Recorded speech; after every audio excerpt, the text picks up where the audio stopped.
So, better than adventure. I've heard a lot of good things about it, and I went into this with really high hopes. I put them on my server MSMP, and overall enjoyed my time with it a lot. For the review, we gotta shape this a little differently. I'm still going to talk over the performance, progression, and my own personal opinions, but this is a little more difficult to structure due to the nature of the mod, so bear with me. Before we get super into it, don't forget to like and subscribe, and leave a comment for the algorithm. These reviews take a long time to make, and it means a lot. Disclaimer, I'm sorry in advance if I refer to the mod as a pack. I know it isn't one, it's just got so much content that it's a bit hard to keep the terminology straight. As far as performance goes, obviously framerate wise this performs well. It's 1.7.3. There has to be some optimization work done in this for sure, because I was regularly sitting around 400 to 500 FPS, which is amazing and also super unnecessary. There's not a whole lot of content like in 1.7.3 alone, but given how much is in the mod, I think that's a testament that there was some work done. That being said, I did experience a lot of lag and bugs. However, I also want to make sure it's known that this playthrough was done on a server, and that may have contributed to what I'm about to talk about. And it also could just be old Minecraft jank. With that disclaimer out of the way, I had a lot of issues with my items not accurately displaying. So I'd take them out of my chest and craft something, and then suddenly all of it would disappear and the items would be back in my chest. I also had an issue where I would sit down in my little chair thing and then get up to go elsewhere, but the game wouldn't actually register that I was out of the chair, which was fixable by shifting again, but that would teleport me back to the chair and then I would be free. I swear it's like me on a day I have to go into work. Aside from that, I wasn't having any issues that weren't just server lag, like blocks not placing correctly, but I'm also incredibly inexperienced with handling servers on older versions, so keep in mind this could very well be user error. And it also looks like they have other community hosted servers with a modding community around the mod itself, which is truly a testament to how good this mod is and how committed the community is to it. While playing, I was struggling to think of how I would put a review for it.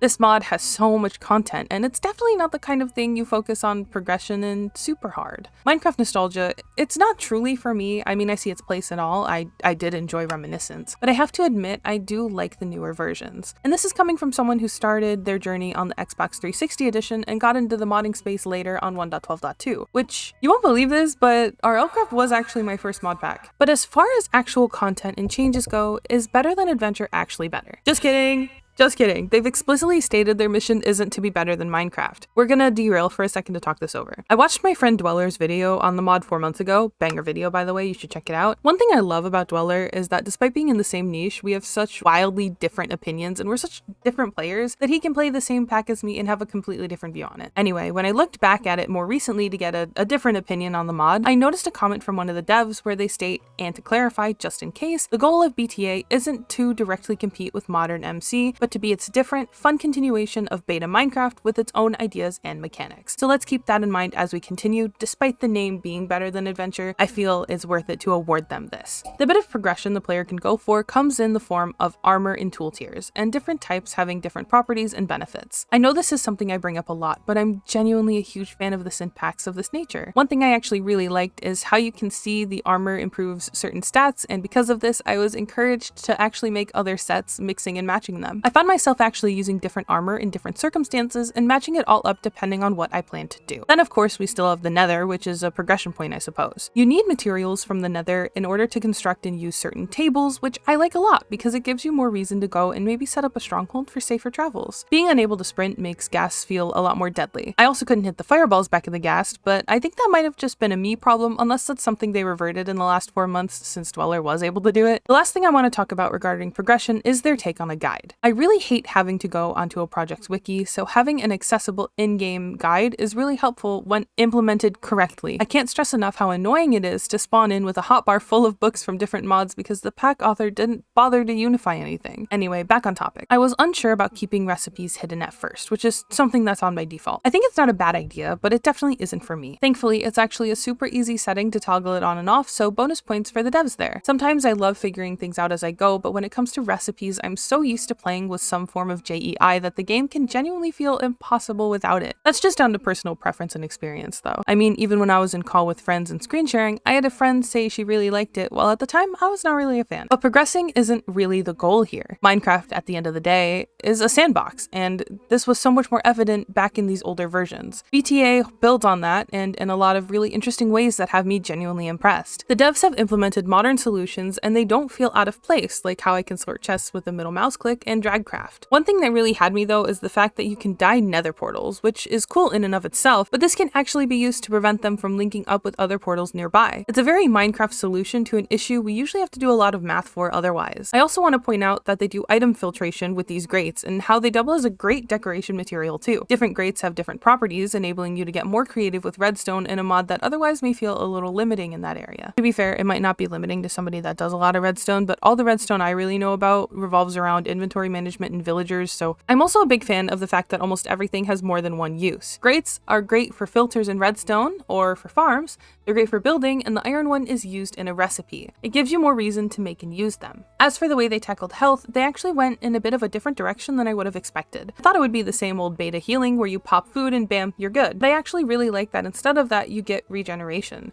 It makes it so you have to be a lot more intentional with how you use food, especially since the stack size is so small. Also, monsters are actually so scary in this mod. Holy sh*, I've never actually been so scared to go out at night in Minecraft since the first time I played the game with my sister on the Xbox 360 and we boxed ourselves in on a beach. I remember the first time I saw an Enderman and I literally called her crying because I didn't understand what it was. The last thing I want to really talk about before we move on to my more personal opinions is the way they handle wood types. Being able to dye planks is wonderful, and it's also a great way to unify planks instead of having oak planks and spruce planks and your mom planks or whatever. Since there is no sprinting, it also eliminates that caged feeling that you might get if you get unlucky and can't find the biome that has the specific wood type you want to build with. You can just get the dye and bam, you're set. This applies to doors, chests, etc., and it gives you so much freedom with building. I also love the way they incentivize the use of other tables, like how you can use this specific type of furnace with nether coal to make steel, or even some building blocks like slate. Managing to improve on all of these aspects while keeping the nostalgic feeling intact is genuinely impressive. I think the sounds play such a key part in this, and I'm a huge fan of it. I mean, who doesn't miss the old oof sound? So what are my personal feelings on the mod? Well, I think it's obvious I like it. I think it has a lot of time, care, and effort put in, and I can see the love the devs have for it. This mod would work great for a community server since it incentivizes building and forces players to build actual modes of travel. It would definitely need to be a long-term server though. That being said, I think the mod isn't something for me, but not in a bad way. I'm not the builder type. I love boss rushing and going nuts in dungeons and running down enemies, and that's why it puzzles me that I love raspberry flavored so much that I keep a solo world despite not really being the type of player it's targeted at. It's hard to give criticism because I didn't come across much that made me think negatively of the mod. I understood all the decisions made and really love where it's at right now. To me, I don't see glaring issues that aren't just bugs. Because this mod is genuinely in 1.7.3, it's in a version where decisions I might find questionable in a pack like Reminiscence or other modernized nostalgia packs, they actually work. I'd say the instability I experienced was the biggest issue for me, like how I said like bugs were a little bit of a problem, because it did genuinely get frustrating to play, but it's hard for me to actually hold on to that because I don't know what was my fault and what wasn't.